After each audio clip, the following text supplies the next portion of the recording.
Surat Tabarok disebut Al-Munjiyah, Al-Waqiyah, surat yang bisa menyelamatkan yang hafal dari siksa kubur. Pokoknya singkat cerita, ada orang itu fasik, mungkin ya layak disiksa. Pas sampai disiksa malaikat, surat Tabarok muncul menjelma sebagai seseorang. Kalau kamu menyiksa orang ini berarti nyiksa saya. Terus kata malaikat, anti min kalamillah, ya rujuknya memang perempuan karena surah itu dari muannas karena ada taknya. Anti min kalamillah, kamu ini termasuk kalamullah. Wa ana akrahu musa'ataki, tentu aku nggak berani menyiksa kamu. Ya terus berdebat kata malaikat, ini orang nggak bener, ini orang fasik, saya harus mukuli dia. Kata surat Tabarok, sak fasik-fasiknya aku itu ning atine. Kena nyiksa dekne nyiksa aku. Wahnya debat karena nggak ada mahkamah konstitusi. Terus walhasil terus malaikat bilang gini, ya sudah kita lapor kepada Allah Subhanahu wa taala. Lapor, akhirnya surat Tabarok ini cerita ke Allah, ya Allah, ini orang setiap kali datang ke saya dari sekian surat-surat yang ada di Quran, orang ini milih saya, yang dipelajari ya saya, yang dihafalkan juga saya. Ini kata surat Tabarok kepada Allah. Jika orang ini hafal saya tidak ngefek ke dia untuk tidak disiksa, maka mendingan saya tidak termasuk kitabika, saya tidak termasuk Quran saja. Wong jadi Quran orang iso nyafaati. Terus kata Allah, lho kowe kok emosi kata Allah. Ya harus emosi dong Gusti. Masa wis dadi Quran kok gak iso nyafaati sing hafal.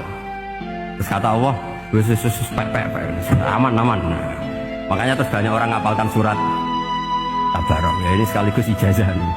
Untuk meradam kemarahan malaikat niku apal surat Tabarok. Syukur-syukur apal 114 surat. Oh niku malaikat sinten mawon pun kena. Cukup apal Tabarok. Sehingga adatnya orang-orang Jawa selain apal Yasin itu apal Tabarok. Nah, saya itu lama sekali mempelajari bab ini. Ternyata di antara pokoknya itu satu, karena malaikat itu kena aturan fikih. Nggih imut nggih, malaikat itu juga kena aturan. Oke. Jika orang hafal Quran itu haram disadui, kita haram menghinakan, maka malaikat juga kena aturan tidak boleh menghinakan orang yang hafal Quran. Dan alhamdulillah di banyak surahul hadis, hafal Quran itu maknanya tidak harus hafal semuanya. Orang boleh hanya hafal Tabarok, boleh hanya hafal Waqiah. Itu kalau kamu hafal betul, surat ini juga bisa berdiri sendiri mensyafaati Anda. Kayak ini surat Tabarok. Beliau matur kepada Allah Subhanahu wa taala, redaksinya gini, inna fulanan amida ilayya min baini kitabika fata'allamani wa ta'alani. Jadi dari sekian surat yang ada di Quran, orang ini selalu milih saya ya Allah.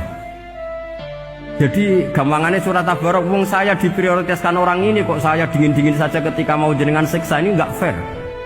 Apa gunanya saya sebagai kalamullah, sebagai kalamuka ya Allah, kemudian enggak ngefek kepada orang ini. Akhirnya hasil sama Allah surat Tabarok diberi hak syafaat. Makanya akhirnya semua ulama ijma yang bisa mensyafaati itu adalah satu Quran, dua Rasulullah SAW, ketiga orang-orang